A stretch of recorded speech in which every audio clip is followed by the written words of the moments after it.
میرے پاس دعاؤں کے میسج اور فون آ رہے ہیں، اغوا اغوا اغوا اغوا۔ لاہور سے ابھی میسج آیا مغرب سے پہلے کہ ماں کو اٹھا کر لے گئے بچے کے ساتھ، اور ابھی کسی نے بتایا مجھے کہ وہ اب ہر بار ڈرانا صحیح نہیں ہے، خامخواہ ڈرا دیا جائے، لیکن احتیاط تو سکھانا پڑے گا نا۔ تو اس میں 2-3 باتیں بتاتے ہیں کہ پیارے شیخ فرماتے تھے کہ بچوں پر تینوں کل اور آیت الکرسی پڑھ کر دم کیا کرو۔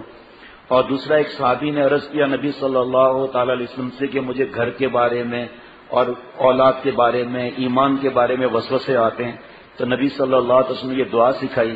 چند دن کے بعد پوچھا کہ کیا معاملہ ہے، تو عرض کیا کہ الحمدللہ وسوسے بالکل نہیں آتے، اس دعا کی برکت سے جو ہے وہ حفاظت رہے گی۔ بسم اللہ علی دینی و نفسی و ولدی و اہلی و مالی، سب آ گیا اس کے اندر۔ فرمایا پہلے دین اور اس آخر میں مال، بعد درمیان میں اہل و عیال اور اپنی جان وغیرہ۔ اور دعائے انس کا بہت پہلے بار بار بتایا تھا، اب بار بار بتائیں گے کہ دعائے انس خود پڑھ لو، بڑے بچوں پر دم کر دو، اور مہربانی کرے رات کو جاگنا بند کریں، اور گھر کے کام مرد خود کریں۔ جوان بیٹیاں بیچاری چھوٹی چھوٹی جوان بیٹیاں دکانوں پر جا رہی ہیں اکیلی، دوپہر میں دھوپ میں بیچاری بیٹیاں جا رہی ہیں دہی لینے کے لیے، شرم کی بات نہیں ہے۔ چھوٹے چھوٹے معصوم بچے جا رہے ہیں اور خود راتوں کو جاگ رہے ہیں اور دن کو سو رہے ہیں۔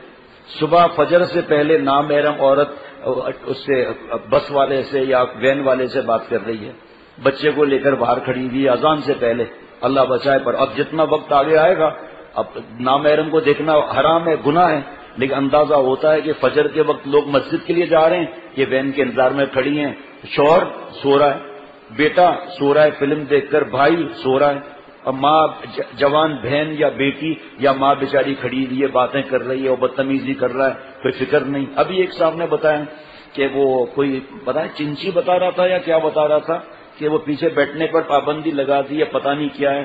کہا میں چنچی میں بیٹھا، ایک لڑکی جینس پینٹ شرٹ میں آ کے بالکل میرے سامنے بیٹھ گئی، کہا میں اتر گیا۔ کہا ایسے گھٹنے ٹچ ہوتے ہیں، گھٹنے کیسے ٹچ ہوں گے؟ کہا میں تھوڑی غلط کہہ رہا ہوں، پوچھ لو۔ یہ سب چیزیں ہیں ہی اس لیے تاکہ گناہ زیادہ سے زیادہ بڑھے، اس لیے اللہ میری اور ہر مسلمان کی حفاظت فرمائے، بچوں کی حفاظت فرمائے، بڑوں کی حفاظت فرمائے۔ اللہ تعالیٰ ہم سب کو ہدایت دے۔ اللہ تعالیٰ جو کفار ہیں، منافق ہیں، دہشت گرد ہیں، لٹیرے ہیں، ملک کو توڑنے کی سازش کرنے والے ہیں، دینی خدام اور دین کو ختم کرنے کی سازش کر رہے ہیں، اغوا برائے تاوان کے اندر ہیں، اللہ تعالیٰ ہم سب کو ان سب کو ہدایت اللہ عطا فرمائے۔ اور ہدایت مقدر میں نہیں تو ماں کی باپ کی بد دعائیں کس طرح سسک رہے ہیں، اور کئی خبریں آ چکی ہیں کہ بچوں کی لاشیں ملی، آنکھیں اور گردے نہیں تھے۔ اللہ ان لوگوں کو ہدایت دے۔ ہدایت مقدر میں نہیں تو اللہ ان پر عذاب کا کتا ایسے مسلط فرمائے، ایسا اللہ عذاب دے ان کو کہ قیامت تک لوگ وہ عذاب کو سن کر کانپ جائیں۔ اور جو ہماری احتیاطی تدابیر ہے وہ کریں، ایسے بچوں کے اسکول ہے، وین ہے، آخر میں بچی بچتی ہے، کیا ہے یہ، خدا را ان چیزوں کا خیال رکھیں ہم لوگ۔ رات کو میرے موجودہ شیخ تیسرے بنگلہ دیش شاہ عبد المتین صاحب دامت برکاتہم سے بات ہوئی، وہاں کے شیخ الحدیث ہیں، ترجمان اکابر ہیں، تو انہوں نے فرمایا کہ بھئی تم دعائے انس پڑھتے ہو؟ میں نے کہا جی حضرت پڑھتا ہوں الحمدللہ، لیکن رمضان شریف میں جو ہے وہ ایسا شیخ کو تو ایسا نہیں اگر مگر نہیں کرتا، رمضان شریف میں میری نالائکی ہے، میں نہیں پڑھ سک رہا ہوں۔ فرمایا خبردار پابندی کرو، پاکستان کے حالات بتاتے ہو، اپنے دوستوں سے بھی کہو دوبارہ شروع کرے۔ اب اس کا پہلے واقعہ سنا دیتا ہوں، پھر یہ کارڈ انشاءاللہ تقسیم ہو جائیں گے انشاءاللہ تعالی۔ اس میں ایک دعا بھی ہے، جو اس دعا کو پڑھ لیں تو اس نے ماں باپ کا حق ادا کر دیا، دعا پڑھ کر اور کہ اللہ اس کا ثواب میرے والدین کو عطا فرما، تو حق کون ادا کر سکتا ہے، لیکن کیونکہ حدیث کا معاملہ ہے۔ حجاج بن یوسف نے حضرت انس بن مالک رضی اللہ عنہ کو لانے کا کہا، اور عمر بن عبان کہتے ہیں کہ میرے ساتھ کچھ گھڑ سوار اور کچھ پیادے تھے، چنانچہ میں ان کے پاس آیا، آگے بڑھا تو میں نے دیکھا وہ اپنے گھر کے سامنے تشریف فرما تھے۔ میں نے ان سے عرض کیا آپ کو امیر نے بلایا ہے۔ حضرت انس رضی اللہ عنہ نے یہ سن کر فرمایا امیر کون؟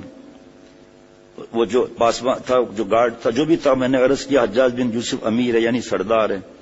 تو حضرت انس رضی اللہ عنہ نے فرمایا اللہ تعالیٰ اس کو ذلیل کرے، تمہارے سردار نے قرآن پاک اور سنت کی مخالفت کی ہے، سرکشی کی ہے، اس لیے وہ امیر کہلانے کے قابل نہیں۔ ڈر ہے کوئی؟ آپ صلی اللہ علیہ وسلم فیضان ہے صحبت کا نا، محمد الرسول اللہ، ساری بات ہی ختم ہو گئی قرآن پاک میں۔ والذین معہ، اشداء علی الکفار رحماء بینہم تراہم رکعا سجدا یبتغون فضلا من اللہ ورضوانا. میرے محبوب صلی اللہ علیہ وسلم کی صحبت کی برکت یہ ملی، کفار پر شدید اور اپنے بھائیوں پر مٹے ہوئے. اور یہ آیت پر حضرت رو پڑھتے تھے یبتغون فضلا من اللہ ورضوانا. یہ صحابہ اللہ کے فضل اور اللہ کی رضا کو تلاش کرتے ہیں، اور ہم لوگ گندی سائٹس تلاش کرتے ہیں، وائرل کرتے ہیں، لڑکیاں لڑکے مل جائیں، گندی فلمیں دیکھتے رہتے ہیں. کتنا فرق ہو گیا صحبت کی برکت سے. حضرت انس رضی اللہ عنہ کو بھی تو یہ صحبت ملی نا. فرمایا کہ اس لیے امیر کے اللہ نے قابل نہیں، اللہ تعالیٰ سے انتقام لیں گے.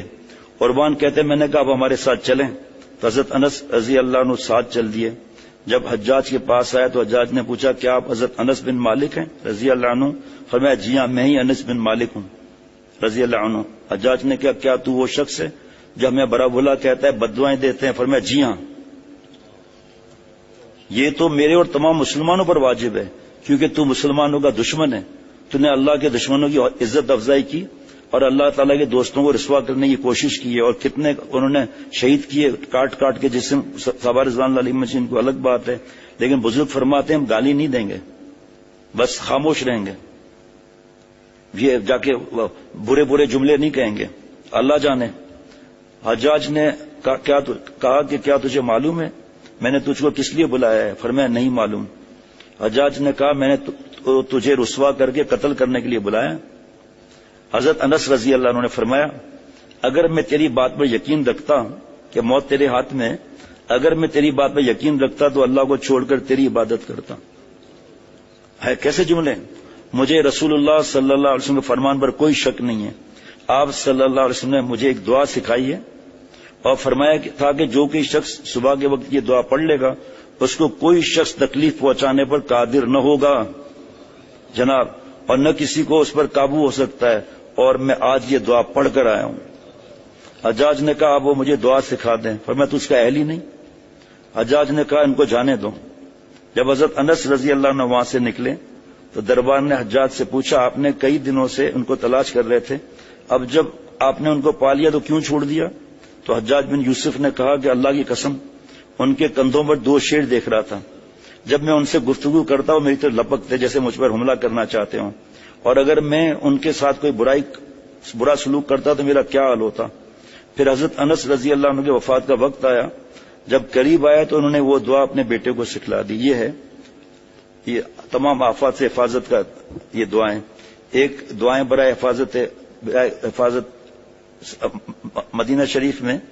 اب کوئی لوگ ملنے وغیرہ میں تو کسی کو جانتا بھی نہیں وغیرہ حضرت کے نسبت سے، تو اس کی وجہ سے کچھ مسئلہ ہوا میرے لیے.